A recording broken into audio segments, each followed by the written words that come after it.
Jangan sampai engkau dipengaruhi dengan kebiasaan yang merusak, yang sudah umum. Kadang-kadang kalau kesalahan cuman sudah dilakukan oleh banyak orang, dianggap sesuatu yang benar. Maksudnya engkau jangan terpengaruh dengan hal tersebut. Walaupun engkau harus jalan sendirian, jangan takut, jangan khawatir. Teguhlah kepada pendirianmu.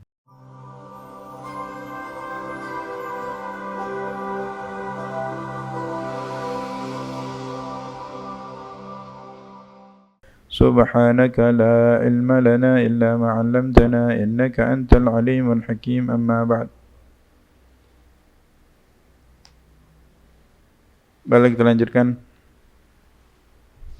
kajian dalam kitab Idahu Asrar Ulumul Muqarrabin yang dikarang oleh Al-Habib Muhammad bin Abdullah bin Syekh Al-Idrus. Di minggu kemarin penjelasan di dalam satu pasal, mu'alif menjelaskan bahwasanya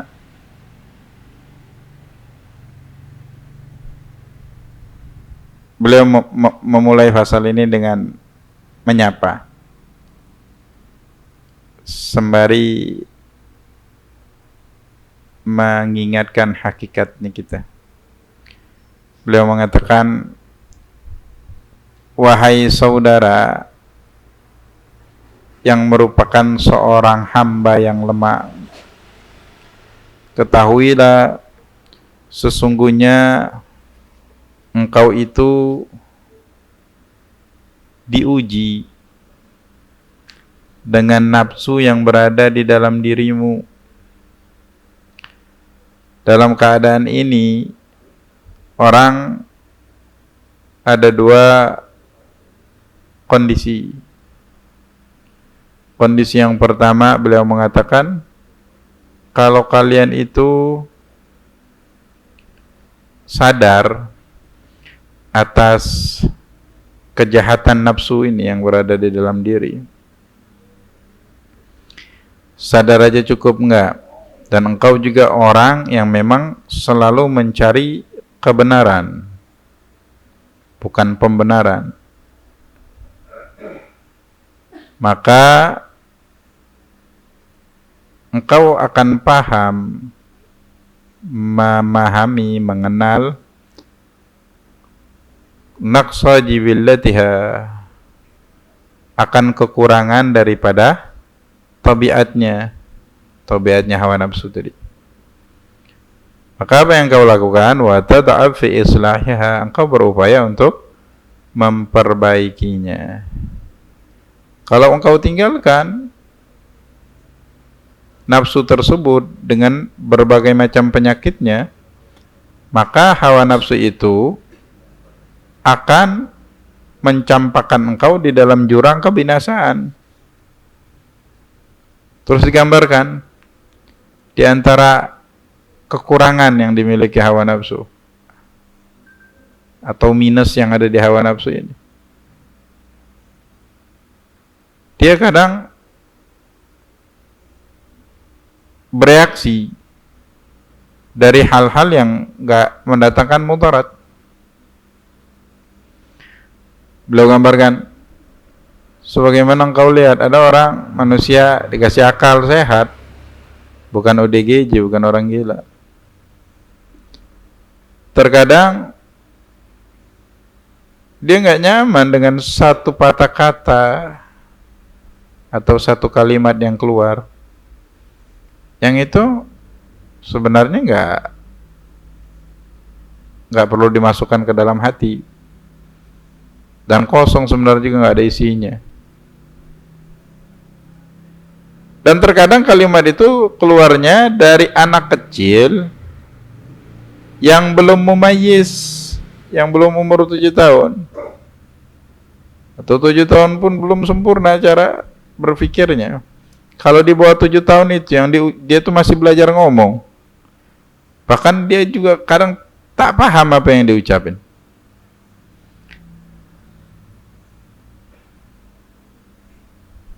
atau ucapan keluar dari orang jahil, orang yang bodoh ya, dalam pandangan agama, buta agama lah. Berarti kan memang nggak ada kontrol.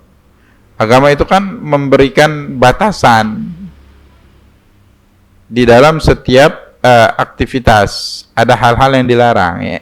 Ada norma-norma yang tidak boleh dilampaui, yang nggak boleh dilanggar. Itu agama.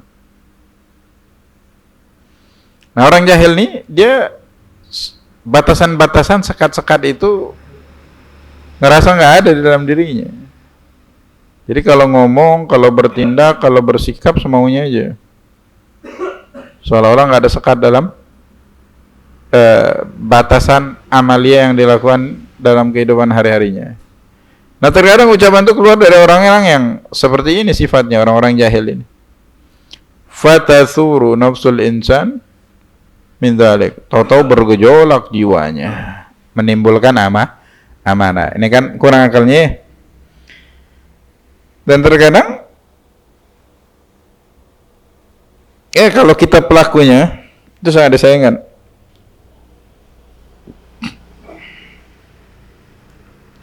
Terkadang kalau orang lain yang terjadi hal ini dikatain sama anak kecil ngamuk-ngamuk deh. Kalau kita yang nontonin apa bilangnya? Ah, ini orang gak punya akal, masa anak kecil diladenin ya? Nah, giliran kita yang terjadi hal tersebut sama, melakukan hal yang sama, marah juga, ngamuk juga, bahkan melakukan kekerasan fisik kadang terhadap anak kecil yang dia itu memang kadang apa yang diucap mereka itu belum tentu mereka paham artinya, karena mereka itu masih lebih membeo kalau anak kecil di bawah 7 tahun itu. Apa yang dia dengar dia ucapin. Baik. Wa huwa ya'lam bi aqli anna dzalika syai'un la hasil lahu wa la dharra minhu. Padahal dia sadar betul ucapan yang keluar dari omongan orang-orang tersebut tidak ada hasilnya dan tidak ada mudarat juga untuk dirinya. Ucapan dari orang yang pintar kepada diri kita itu mungkin akan menyebabkan sesuatu terjadi kepada diri kita. Kalau orang bodoh, orang pun sadar semua omongannya dia itu tidak akan ditanggapi. Untuk apa kita bereaksi, apalagi berlebihan? Wa hadza min da'fin nafs. Ini menandakan lemahnya jiwa seseorang. Wa naqsi jibillati fi asli khalqah. Kurangnya tabiatnya. Wa kadza taral insan yadhibu nafsuhu yuhliku dinahu fi talabi amri. Contoh yang kedua juga, terkadang orang-orang nyari sesuatu, bahkan terlalu berambisi. Padahal sesuatu dia nggak butuh. Di dalam mencari hal tersebut, bahkan bisa mengorbankan agamanya. Dicontohkan katanya para salatin, para raja-raja dulu, diambisi kadang mau memperluas daerah kekuasaannya, karena dia nggak minat-minat amat. Padahal dia sadar betul di situ tetap sedikit banyak tetap ada bahaya yang akan ditempuh. Belum lagi dosa yang akan dia tanggung akibatnya kelak di hari kiamat. Baik. Nah, kalau orang ini katanya berpikir dan dia itu memiliki pemahaman dengan cara untuk mengobatin jiwanya, kemudian membendungnya dari kerusakan yang bisa ditimbulkan oleh hawa nafsu tersebut, lakana yudari thawran nafas, maka dia akan membendung hal tersebut. Jadi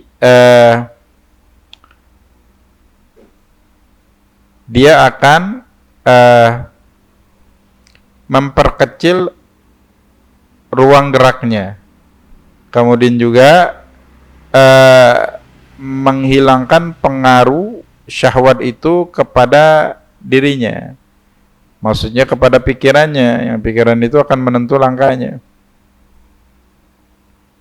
Wa yashghaluha an hadzal gharadil mutlif.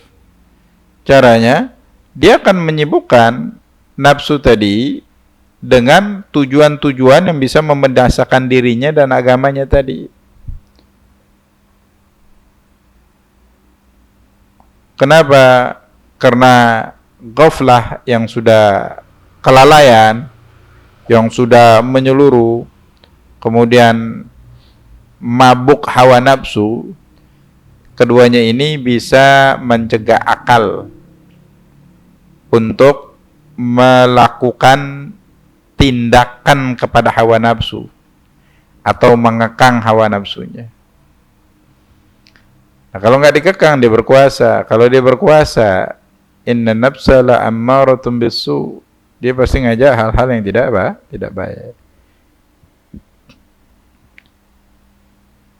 Nah, kaum salihin mereka berupaya untuk selalu mengobati hawa nafsunya. Dan mereka itu tidak pernah mengklaim dirinya orang yang bebas dari belenggu hawa nafsu. Tetap dia berjuang. Tidak pernah ngerasa dirinya selalu aman, enggak. Mereka selalu mengobati jiwanya. Dan dicontohkan ketika mereka merasa ada perubahan di dalam akhlaknya, dalam perilakunya dari baik menjadi ke arah yang tidak baik, mereka langsung bersegera, nggak ditangguhkan, nggak dipending, langsung segera mengobatinya dengan sesuatu yang cocok untuk pengaruh yang masuk kepada dirinya, kepada pikirannya, kepada jiwanya, yang membuat dia arahnya berubah dari yang baik menjadi yang tidak baik. Obat yang cocok, yang pantas. Dan itu dicontohkan kepada Sayyidina Umar bin Khattab ketika beliau membawa tempat air kirbah di atas punggungnya. Berarti berat ya kalau di punggung. Terus ketemu dengan Urwah bin Zubair. Urwah bin Zubair bertanya, "Wahai Amirul Mukminin, ini enggak pantas engkau yang melakukan. Kau kan ada bawahan, cukup bawahanmu." Qala bala. Jawab kata Sayyidina Umar bin Khattab, enggak, bukan masalah itu. Atani wufudul Arab sami'in muti'in. Aku kedatangan para delegasi dari Arab datang menemuiku dalam keadaan mereka taat, mendengar apa yang aku ucapkan. Fadakhalat nafsi nakhwah. Tahu-tahu jiwaku itu masuk sesuatu yang ngerasa diri ini bangga, ada kebanggaan dalam diriku. Nah, mereka ini kan orang-orang yang kuat seperti ini, akalnya, jiwanya. Mereka itu punya mesin detektor yang canggih. Jadi, kalau ada sesuatu yang mampu merusak, ya seperti virus ya. Jadi, softwarenya itu langsung sistemnya mendeteksi. Ketika mendeteksi, dia langsung mengatasi. Ya, simulasinya seperti itu. Langsung diatasi. Nah, orang-orang jahil tadi, mereka nggak ada mesin detektor yang ngerasa dirinya baik-baik aja. Sebutkan, pada khalat nafsi nakhwah. Aku kayak agak bangga dikit, kata Sayyidina Umar bin Khattab. Fahbabtu kasraha. Maka aku berupaya untuk menghancurkan rasa bangga itu. Fadhahaba biha hatta sabbaha fi baiti armalah. Imra'atan armalah. Langsung dia isiin air tempat janda yang miskin. Fanzur ila quwwati hadzal rajul. Maka Malik mengatakan, nah, coba kita perhatikan katanya. Orang yang sesempurna ini, orang nomor 2 yang paling afdal di dalam umat ini, sahabatnya Nabi yang punya keteguhan di dalam keimanan, ketakwaan dan yang lain sebagainya, terkenal keadilannya, masih merasa dirinya itu tidak sempurna. Dan ketika ada sesuatu yang bisa mempengaruhi jiwanya, dia langsung diselesaikan, tidak ditakhirkan, langsung spontan. yang disebut alladzi tastahilu muqarabatu syai'in min akhlaqi. Mustahil lah kalau kita mau deketin akhlaknya Sayyidina Umar bin Khattab, enggak mungkin. Kaifa khafa dukhulul khalal alaihi ma'a quwwati wa 'ulu sya'ni. Bagaimana mungkin dia aja masih khawatir akhlaknya itu berubah. Fa ma dhannuka bina, terus bagaimana pandangan kau dengan kita? Wa nahnu jil dhaif, kita ini adalah generasi yang lemah. Wa zamanuna zamanu naqsin, zaman kita ini adalah zaman yang serba kurang dari agama ya. Zaman beliau ini 400 tahun yang lalu. Faftan ayyuhal akh li hadhihi al-asrar, maka pahamilah wahai saudaraku dengan rahasia-rahasia ini. Wajahid nafsaka mujahadatan in kunta talibah haq, maka berjuanglah, bermujahadalah untuk melawan hawa nafsumu. Kalau engkau benar-benar orang pencari kebenaran. Faqad nabbahtuka fi hadzal fasl ala syai'in min akhlaqin nafsi wa naqsiha. Di fasal ini aku telah mengingatkan kalian, menjelaskan kepada kalian, kepadamu, ala syai'in min akhlaqin nafsi wa naqsiha, atas sesuatu daripada akhlaknya jiwa dan kekurangannya. Fantabih, maka sadarlah. Wasmu binafsika ila akhlaqir rijal haq jalla jalaluh, tinggikan jiwamu untuk menggapai akhlaknya rijalul haq, orang-orang saleh. Wala yaglibannaka al-'urful fasid wa nafsul harun, jangan sampai engkau dipengaruhi dengan kebiasaan yang merusak, yang sudah umum. Kadang-kadang kalau kesalahan cuman sudah dilakukan oleh banyak orang, dianggap sesuatu yang benar. Maksudnya engkau jangan terpengaruh dengan hal tersebut. Walaupun engkau harus jalan sendirian, jangan takut, jangan khawatir. Teguhlah kepada pendirianmu. Waqtafi masalikar rijal abtalit tariq alladzina umidu bitaufiq. Ikutin jalan-jalan kaum salihin yang mereka itu Allah berikan taufik, wa hudu ila sawa'it tariq, dan Allah berikan petunjuk untuk ke jalan yang lurus. Kemudian faslun, husnul khuluq sifatun hasanah. Akhlak yang baik adalah suatu sifat yang luhur. Wahya min sifatir rijal, dan ini termasuk adalah daripada sifat-sifatnya ar-rijal, orang-orang saleh. Wa dzalika li tibi anfusihim, itu dikarenakan jiwa mereka itu yang sangat thayyib, sangat elok, bima manahahum maulahum ta'ala, atas apa yang diberikan kepada mereka dari Tuhan mereka, minal ataya as-saniyah, dari pemberian-pemberian yang begitu berharga, wal mawahib jalilah, begitu juga pemberian Allah yang begitu besar. Fabidzalika tahsunu akhlaquhum, karena hal-hal ini maka akhlak mereka semakin baik. Wa tansyarah suduruhum, dan hati mereka itu lapang. Ini ya. Jadi ada orang itu, dia mempunyai pedoman di dalam hidupnya, yang itu membentuk karakteristik dari kepribadiannya. Nah, ini membuat jiwanya itu selalu lapang, dadanya itu selalu lapang. Ini kan istilah, kalau lapang dada berarti senang. Kalau sempit berarti dia lagi Orang kalau lagi stres, lagi apa, dadanya rasanya sempit.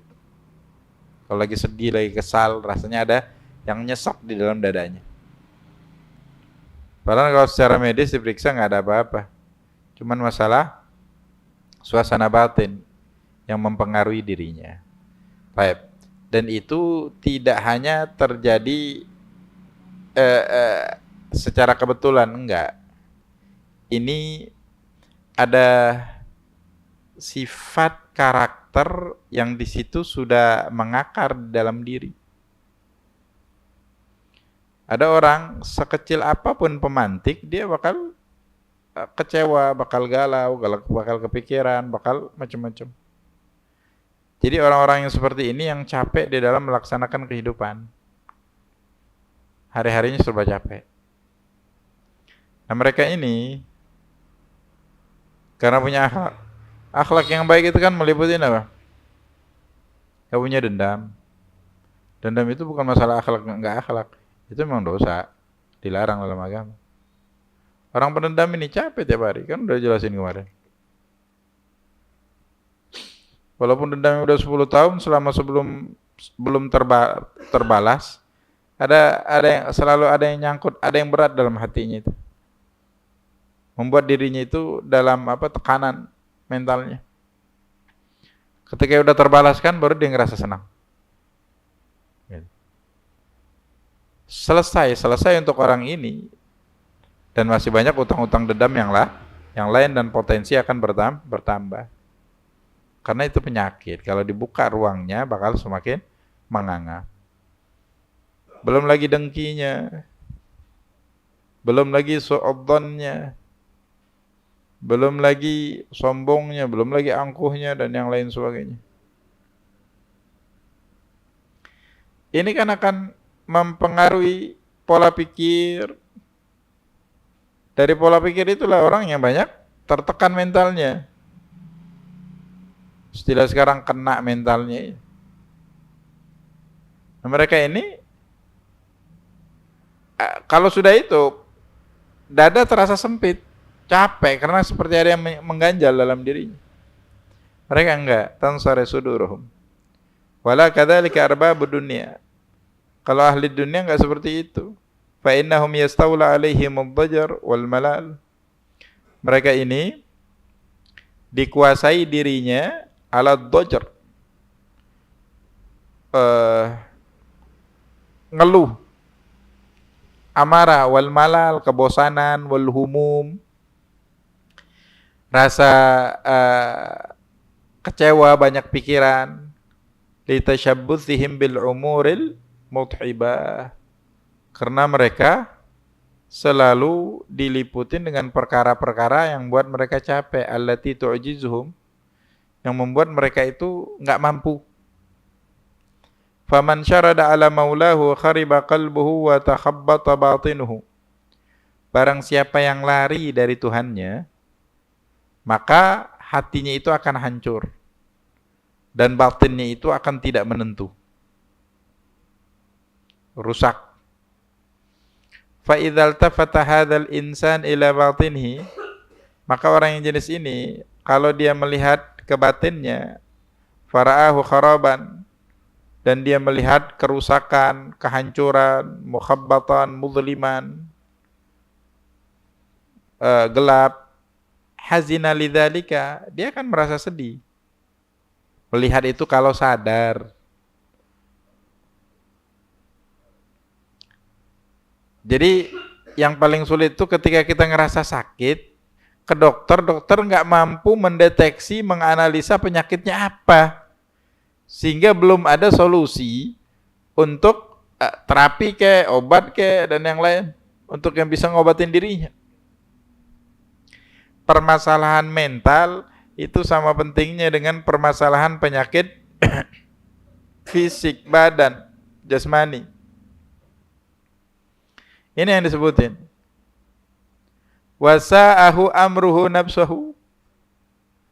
Maka kalau dia bisa paham, bisa mendeteksi kerusakan batinnya itu, dia akan melihat apa yang dia lakukan ini selama ini jelek, nggak bagus, salah. Fadhajara wa yadhiqa bi amrihi dzar'an. Dia akan marah, akan sempit perkara kehidupannya. Baik. Ini ya. Fayatlubul insan al-istiraha bima yughfiluhu 'anil fikr fi hali nafsihi. Nah, ini orang-orang yang akalnya lemah di fasal yang sebelumnya itu. Mereka dalam keadaan kalut seperti tadi. Maka mereka akan mencari istiraha, refreshing. Bima yughfiluhu 'anil fikr fi hali nafsihi. Hanya untuk sekedar melupakan permasalahan yang ada di dalam jiwanya. Jadi model sakit cuman nggak dikasih obat, dikasih anti nyeri aja, hilang sementara penyakitnya nggak terobati. Cuman di dalam hilang sementara itu dia ngerasa udah sembuh.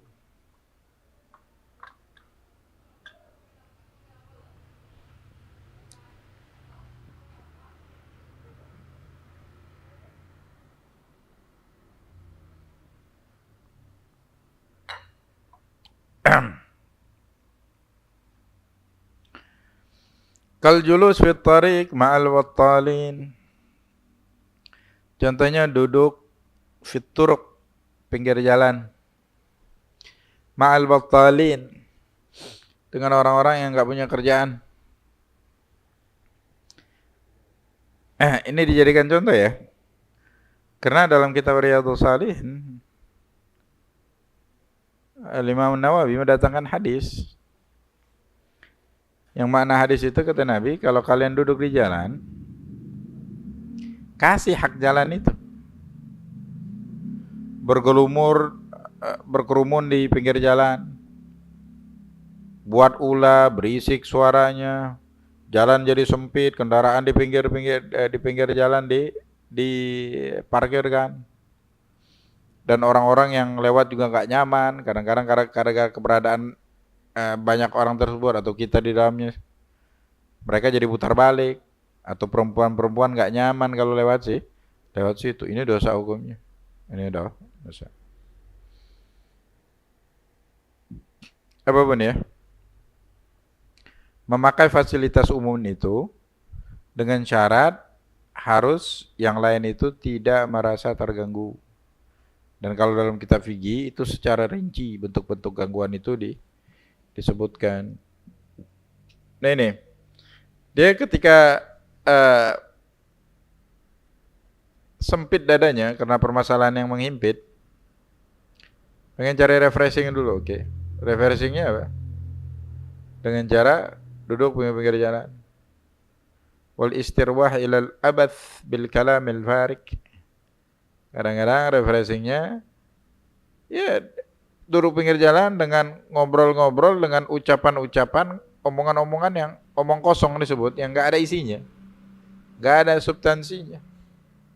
Kullu dzalika yaf'aluhu al-insan istiqalatan minal fikri fi ahwali nafsihi. Semua ini dilakukan, dan ini banyak, dan kita mungkin pelakunya di hal ini. Dilakukan oleh manusia hanya untuk menghindari memikirkan keadaan dirinya. Pengen melupakan aja. Selesai nggak permasalahanmu? Nggak selesai. Kalau orang cerdas, kalau ada permasalahan, dia cari sumbernya apa. Sudah ketemu, tinggal dia rumuskan solusinya. Ini enggak. Dia sekedar ingin melupakan sejenak dan berharap permasalahan itu selesai dengan dilupakan. Dan banyak orang kayak gitu. Wala kadzalika rijalul haq ta'ala. Kalau orang-orang saleh enggak seperti itu, fa inna bawatinahum munawwaratun. Karena hati mereka itu bercahaya terang. Wa afkaruhum hasanah. Mereka mempunyai pikiran-pikiran yang baik. Fayasta'nisuna bi bawatinihim. Mereka ini ngerasa nyaman dengan batinnya. Jadi mereka itu tidak pernah dipengaruhi oleh keadaan. Enggak. Jadi memang kesenangan mereka berasal dari dalam hatinya. Makanya di fasal yang sebelumnya, orang-orang soleh, mereka nyaman di tempat-tempat yang sepi. Di situ malahan batinnya itu tenang. Ibadahnya khusyuk, khidmat di dalam beribadah, hadir hatinya dengan Allah Subhanahu wa taala, dan mereka nyaman. Di mana orang-orang lain kalau dalam keadaan sepi mereka malahan kesepian, nggak nyaman, malahan takut, nyari tempat-tempat ramai, nyari tempat-tempat refreshing. Nah, orang-orang soleh refreshingnya itu nggak butuh biaya maksudnya. Karena apa? Karena mereka udah dari dalam hatinya selalu nyaman. Jadi bukan tempat yang membuat dia nyaman, akan tetapi suasana batinnya yang selalu nyaman. Jadi mau diajak kemanapun mereka happy-happy aja, nggak ada permasalahan. Orang yang punya banyak masalah, banyak takutnya ya. Kalau datang ke sini acara ini, nggak enak ada itu, aku nggak suka sama orang itu. Acara ini, nggak enak. Mau hadir majelis taklim, nggak enak ada itu, aku nggak suka sama dia. Dunia yang luas ini menjadi itu contohnya, contoh ya, orang yang lemah pemikirannya. Kenapa disimpan dendam itu? Oh, dia tuh begini dan begitu. Oke, setiap masalah ada solusinya. Apa hanya masalahmu ini yang tidak menemui titik solusi? Sepelik itu kan? Gitu. Nggak mungkin. Cuman mereka ya itu egois, ya ngerasa paling benar sendiri dan yang lain sulit akhirnya hidupnya. Baik. Nah, ini sisi daripada kaum salihin. Fayasta'nisuna bi bawatin wa yartahuna bi mutala'ati asrarihim. Mereka murtah, merasa nyaman dengan menteliti asrarihim, rahasia-rahasia dalam batinnya mereka. Wa'lam, maka ketahuilah anna husnal khuluq al-mamduh laisa ma yadhharu 'ala al-wajhi ar-radhi. Sini lebih spesifik lagi jelasin. Ketahuilah sesungguhnya akhlak yang baik yang dipuji laisa ma yadhhar 'ala wajhi ar-radhi atau 'ala wajhi ar-ridha. Bukan sesuatu yang dimunculkan oleh wajah yang seolah-olah dia ridha, senang. Minal basyasha, daripada senyum, allati la aslalaha, yang senyum ini tidak ada dasarnya. Faqad tadharu alal insanil basyasha wa takunu af'aluhu sayyi'ah. Terkadang muncul dari seseorang senyum, cuman tingkah lakunya itu jelek. Innama husnul khuluq talaqatul wajhi ar-radhi allati yamuddaha salahul qalbi. Sesungguhnya akhlak yang baik itu adalah mimik wajah yang senang, full senyum, cuman yang asli, bukan yang palsu, bukan senyum palsu. Yang ini asalnya berasal dari hati yang baik, hati yang soleh. Fatadharu minhul af'alul jamilah. Dari situ muncullah, karena asalnya itu dari hati yang baik, muncullah perbuatan-perbuatan yang jamil, yang bagus pula. Fahadha huwa husnul khuluq fafhamhu. Ini adalah akhlak yang baik, maka ketahuilah. Kadang-kadang ada orang yang murah senyum, cuman hatinya pendendam, bakhil dan yang lain. Oke. Kadang-kadang senyum di depan kita, di belakang kita dia mau merencanakan rencana jahat. Ini biasanya orang-orang yang mempunyai dzul wajhain, yang mempunyai dua wajah. atau muka dua. Di depan dia senyum, di belakang dia bengis. Merencanakan perencanaan jahat untuk diri kita. Waliyadzubillah. Ayat.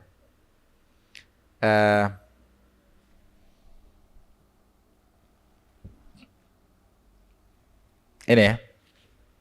Orang-orang ada sebagian mencitrakan dirinya itu baik depan orang, murah senyum dan yang lain. Kalau aslinya enggak. Kalau kata Sayyidina Umar bin Khattab, as-safar yusfiru akhlaqar rijal. Kalau kalian mau tahu akhlaknya seseorang, perilaku aslinya adalah ketika dia berpergian sama engkau. Apalagi zaman dulu berpergian itu pakai cuman sekedar punggung binatang ya, capeknya luar biasa, panas kepanasan, dingin kedinginan. Ada capeknya, ada laparnya. Kadang-kadang orang kalau lagi capek, lagi lapar muncul tuh sifat-sifat aslinya. Yang serakah, yang emosional dan yang lain.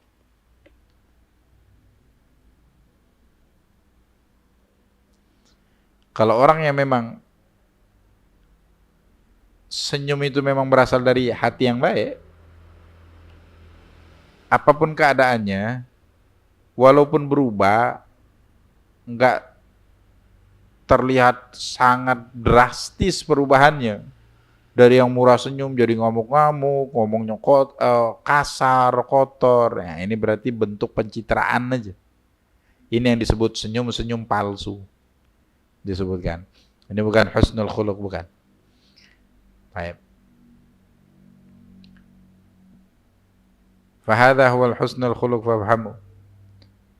Wa kadza qad sara ahlul urfi yutliquna al-aqla ala man yakunu saqin al-zahir khamidan nafsi mutathaqil al-harakat kathira samti fahadha qad yakunu fi aqwamin dha'ifatin uqulihim. Begitu juga ahlul uruf, orang-orang banyak mengitlakkan akal itu alaman yakunu sakinal zahir, sesuatu yang menempati di perilaku zahirnya atau covernya aja. Akal itu diitlakkan kepada covernya aja. Khamidan nafas mutathaqil al-harakat, dia susah untuk bergerak, kathir samad, pendiam. Hadza qad yakunu fi aqwamin dha'ifatin uqulihim. Kadang-kadang dia tampilan zahirnya enggak banyak ngomong, enggak banyak ikut campur, jarang enggak petakilan kalau kata orang. Terlalu banyak tingkahnya. Kalau terlalu banyak tingkah kelihatan seperti orang yang akalnya lemah begitu. Baik. Memang banyak orang-orang yang cerdas itu, mereka yang dan orang yang saleh banyak yang sifatnya seperti ini, begitu ya. Cuman hal ini tidak langsung menunjukkan kualitas akal seseorang. Terkadang juga ini ada orang-orang yang lemah akalnya, gitu ya. Makanya katanya, kalau mau menutupin kekurangan engkau, satu aja, jangan banyak ngomong. Orang kalau jarang ngomong itu dan gerakannya kurang, enggak petakilan ya, orang ngelihatnya seperti berwibawa.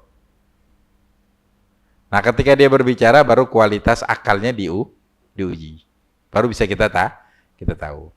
Cuman Musannif mengatakan tampilan zahir seperti itu kita tidak bisa lekatkan bahwasanya orang ini orang yang cerdas, nggak bisa juga, harus diuji dengan dengan kualitasnya ketika dia berbicara, ketika dia bersikap atau mengambil sikap di dalam setiap kejadian yang terjadi.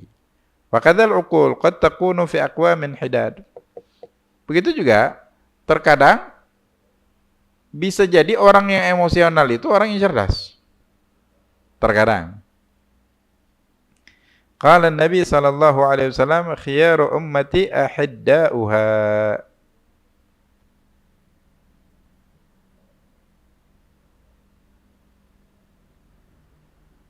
Sebaik-baiknya umatku adalah ahidda'uha, yaitu orang yang keras dan berpegang teguh kepada agamanya.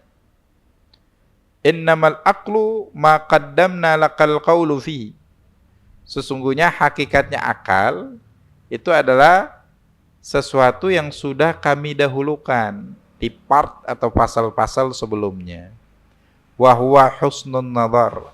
Akal itu adalah kecerdasan di dalam memandang, di dalam menilai, kecakapan di dalam menilai, atau berpandangan. Pandangan itu bukan pandangan mata, akan tetapi pandangan akal ya, pandangan hati.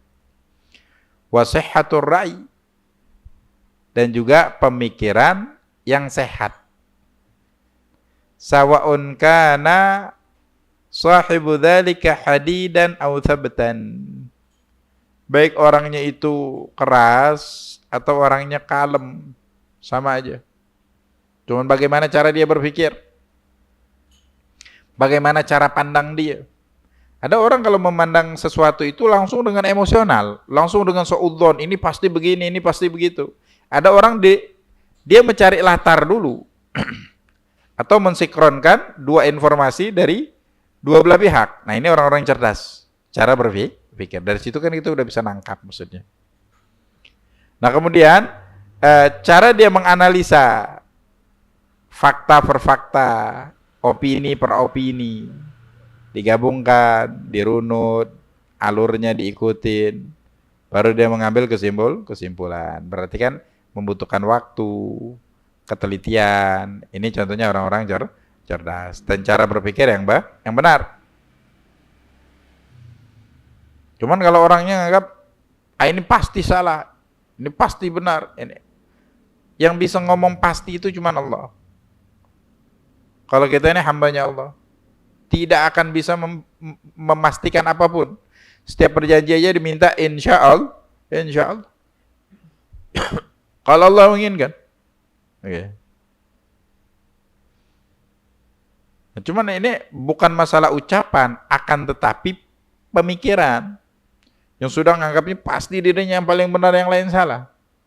Ini keegoisan. Itu dari lemahnya cara berpikir. Sawan kana sahibu dzalika hadidan aw tabtan. Wa awdahud dalil ala aqlil insan ikhtiyaruhu. Dalil yang paling wadih, yang paling jelas, suatu petunjuk yang paling jelas menunjukkan kualitas akalnya seseorang adalah ikhtiyaru, ketika dia memilih. La siyama idza azafat nafsu'ud an hadhihi dunya andaniyah. Apalagi jiwanya itu tidak ada ketertarikan dengan dunia yang hina ini.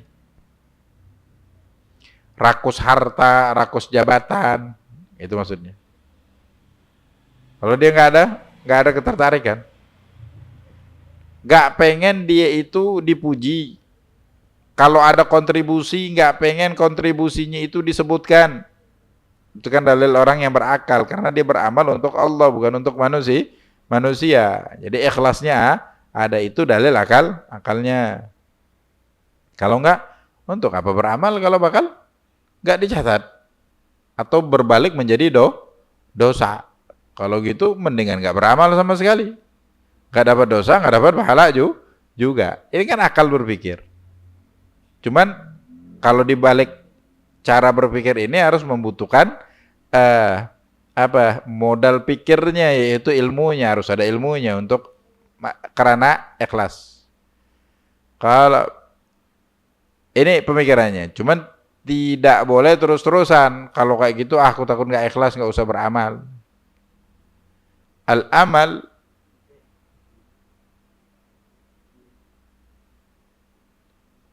li ghairillah riya, kata Fudhal bin Iyad. Beramal bukan untuk Allah itu riya. Wa tarkul amal li ghairillahi kufrun. Dia takut tidak beramal, dia meninggalkan amal ibadah karena takut terjadi riya, ini namanya kufrun katanya. Walaupun bukan maknanya itu artinya kafir, enggak. Nih kalimat-kalimat di bidang di dalam tasawuf itu banyak yang targhib kan. Taib. Walhasil cuman cara pandang akal itu loh. Yang di sini dijadikan fokusnya. Fahuwa adallu dalil ala sihhati aqlihi. Jadi cara dia melangkah, cara dia memilih itu adalah dalil yang paling kuat untuk menunjukkan kesehatan akalnya. Wala yaghurrannaka ma tara fi aqwanin min darabatil lasnin aw tarsifin kalam fa inna dzalika qad yakunu sana'atun yata'allamaha al-insan. Kalian jangan tertipu dengan orang-orang yang pandai berbicaranya. Karena terkadang itu cuma dibuat aja sesuatu yang dipelajari oleh manusia. Wal aqlu ghariza mamduha qad yakunu fi aqwamin yaglibu alaihimul ay wal haya. Dan akal itu adalah suatu ghariza, suatu sifat perasaan yang mamduha, yang dipuji. Qad yakunu fi aqwam yaglibu alaihimul ay wal haya. Terkadang dia terdapat di suatu kaum yang yaglibu alaihim, yang mereka ini dipengaruhi oleh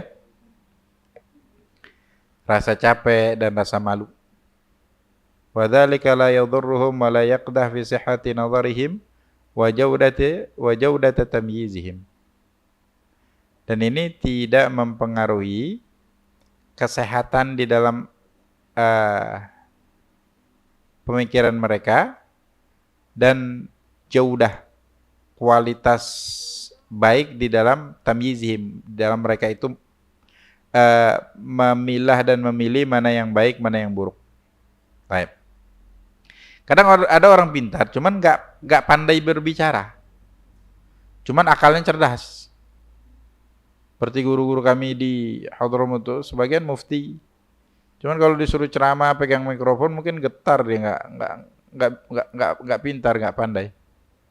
Man kalau berbicara tentang ilmu kemana-mana.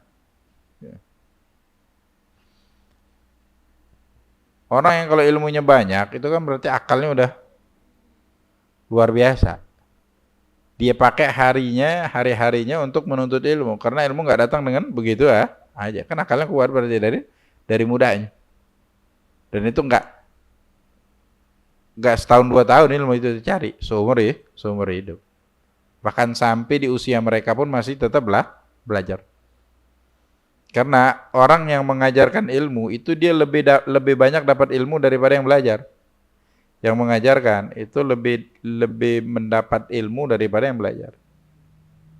Karena materi yang mau dia sampaikan, dia butuh referensi yang lain yang lebih luas dari materi yang bakal dia sampaikan. Dan dia bacaannya kemana-mana. Yang disampaikannya itu yang hadir di memorinya aja pada saat itu. Ada sebagian yang nggak hadir tak tersampaikan. Kalau yang pernah berbicara ya di depan publik, jadi pengisi acaranya, pembicaranya. Kadang-kadang ada materi yang mau kita sampaikan, cuman ketika berbicara lupa atau orang lain, tak tersampaikan. Cuman itu udah ada di dalam memori kita. Nah begitulah para gurunya. Nah kemudian ketika mereka berbicara, lain ketika kita membaca sama ketika kita mengajarkan. Oke.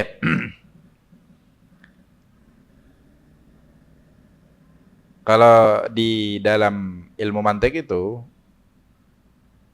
dikatakan fahmu syai'in far'un an tasawwuri. Paham atas sesuatu hal itu adalah bagian daripada kita sudah tergambar.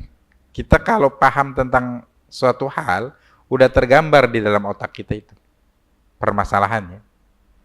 Jadi kalau contoh kitab agama yang berbahasa Arab ya, kalau kita paham itu bukan sekedar kita mampu menerjemahkannya, akan tetapi makna yang terkandungnya itu tergambar di dalam otak kita. Banyak yang menerjemahkan cuman nggak paham maknanya. Atau yang bahasa Indonesia, buku apa pun yang kita baca, per kosakata kita tahu, cuman himpunan kata itu yang menjadi kalimat, makna dari kalimat di balik itu kadang kita pahamnya nggak sampai 100%, kadang nggak paham sama sekali, kadang pahamnya setengah-setengah, akhirnya nggak sempurna pemahaman.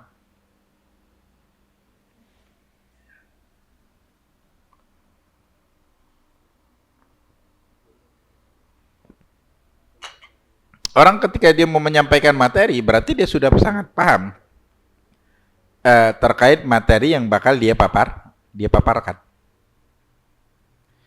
Itu makanya para guru itu, para pemateri, dia lebih banyak mendapatkan ilmu dari materi yang dia paparkan kebanding yang mendengar.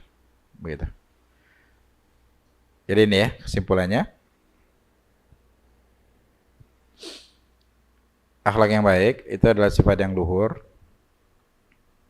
Gitu. Orang yang memiliki akhlak yang baik ini hatinya tenang, hatinya lapang. Dan sebaliknya, abna'ud dunya, dia hatinya sempit karena akhlak yang luhur ini nggak ada di dalam dirinya, akhlak yang baik ini nggak ada. Hatinya bermasalah. Dari hati itu kan memerintahkan pikiran untuk berpikir. Dari pikir itu baru memerintahkan anggota badan untuk bertindak. Hatinya jelek, pikirannya jelek, tingkah laku yang muncul dari perilakunya, dari ucapannya, dari tindakannya semua jelek. Gitu ya. Jadi ada sumber. Dan itu berbekas. Kemarin juga disebutin. Perbuatan itu mempengaruhi suasana batin. Baik perbuatannya, batinnya pun lapang, tenang. Oke. Dan ini musyahid sangat gampang dipahamin lah ya. Orang yang tiap hari mikirin dendam, mikirin dengki, capek, banyak beban pikiran. Padahal beban yang lain di dalam kehidupan itu banyak, tidak sedikit. Dan itu terus berganti, terus datang gitu. Nah orang-orang yang dia udah selesai sama dirinya, hatinya itu bersih. Orang dapat duit, naik karirnya, jabatannya meningkat, orang senang, dia senang. Yang punya sifat dengki, orang senang, dia susah. Orang senang, dia susah. Dan terkadang orang susah baru dia merasa senang. Kan capek kan? Kenapa harus kesenangannya itu harus dikoneksikan dengan keadaan perilaku orang lain yang itu Allah yang tetapkan, bukan kita juga. Kita nggak bisa menetapkan, dia juga nggak bisa menetapkan. Dia hanya melaksanakan takdir yang udah disuratkan untuk dirinya. Ini maksudnya akhlak itu sumbernya dari situ. Dan kemudian mu'allif juga mengingatkan bahwasannya akhlak yang baik itu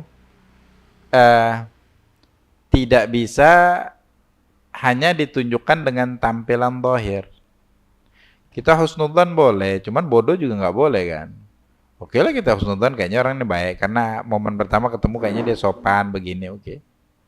Cuman kalau ada orang nanya, engkau pernah ketemu nggak? Pernah sekali. Gimana sifatnya? Ya kalau ngomong sih sopan apa semua. Kalau sifat pribadinya ya kita nggak tahu karena nggak pernah. Jangan langsung ini orang bodoh. Oh itu orang baik, luar biasa, begini dan begitu. Akhirnya orang tertarik kan. Nyangka kenal banget. Padahal cuma kenal satu hari. Itu cara pola pikir orang yang akalnya kuat akalnya cerdas sama akalnya lemah. Jiwanya yang kuat, yang jiwanya lemah. Jadi tahu cara memberi informasi. Jadi tadi kan cara paling jelas cara menunjukkan akalnya seseorang itu adalah bagaimana cara dia memilih. Dia memilih untuk berucap, memilih untuk bertindak. Kalau pilihannya itu selalu tepat, selalu baik, selalu bagus, itu kan bermula dari apa? Dari diskusi batin dulu dari awal, baru keluar. Nah orang yang itu nggak ada moda untuk diskusi. Apa yang disetir oleh hawa nafsunya langsung keluar, mulutnya keluar ucapan. Kadangnya kalau dari hawa nafsu nggak ada yang bagus kan. Begitu juga perbuatannya. Begitu juga nggak bisa kita dengan kata orang nggak bisa. Ini banyak yang kata orang. Oh, kata orang di sana bagus, langsung aja dia percaya. Harusnya itu kan cuman modal awal aja untuk meneliti lebih lanjut. Ada sih katanya begini, isunya begini kan masih isu, belum fakta harusnya gali sendiri. Taunya tidak sesuai dengan yang diinin. Begitu juga tampilan zahir itu juga tidak mampu untuk mengatakan orang ini baik atau buruk, akalnya cerdas atau tidak. Baik.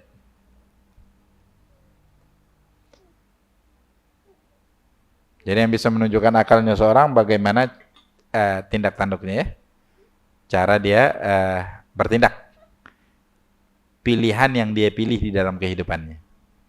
Wallahu subhanahu wa ta'ala.